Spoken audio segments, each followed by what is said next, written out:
আসসালামু আলাইকুম রহমতুল্লাহ। আপনারা এখানে দেখতেছেন ঢাকা 13 আসনের বেঙ্গলি মিডিয়াম হাই স্কুলের যে কেন্দ্র আছে সেখানে আমাদের পোলিং এজেন্টদেরকে ভিতর থেকে মেরে বের করে দেওয়া হয়েছে। এরপরে যখন আমরা এসে তাদের ভিতরের থাকা বিএনপির গুন্ডাদেরকে ধরতে আসছি এবং আমরা সবাই বাহিরে ছিলাম, শান্তিপূর্ণভাবে ছিলাম, তখন বাহির থেকে লাইট মেরে তাদের সন্ত্রাসীদের উপর নজর রাখছিলাম। তখন আর্মি এবং পুলিশ বাহিনী এসে তাদের ভিতরে থাকা গুন্ডা বাহিনীকে বাঁচানোর জন্য আমাদের সমর্থক এবং কর্মীদের উপর বেধড়ক লাঠিচার্জ শুরু করে এবং তাদেরকে নিরাপদে বের করে নেয়।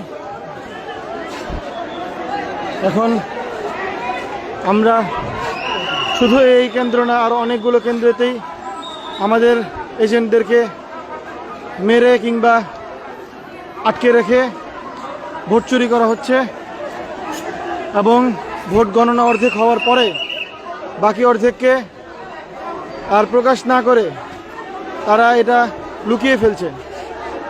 আপনারা দেখছেন সেনাবাহিনী মারমুখী অবস্থান নিয়েছে, খারাপ অবস্থা করতেছে।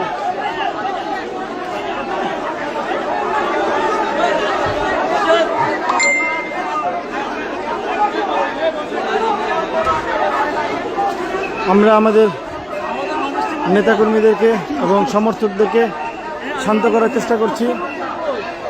ওই পাশে আমাদের নেতাকর্মীরা এবং এই পাশে আমাদের নেতাকর্মীরা, মাঝখানে আর্মি এবং প্রশাসন এই কেন্দ্র থেকে তাদের নেতাকর্মীদেরকে, বিএনপি নেতাকর্মীদেরকে বের করে নিয়ে যাচ্ছে।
Yeah.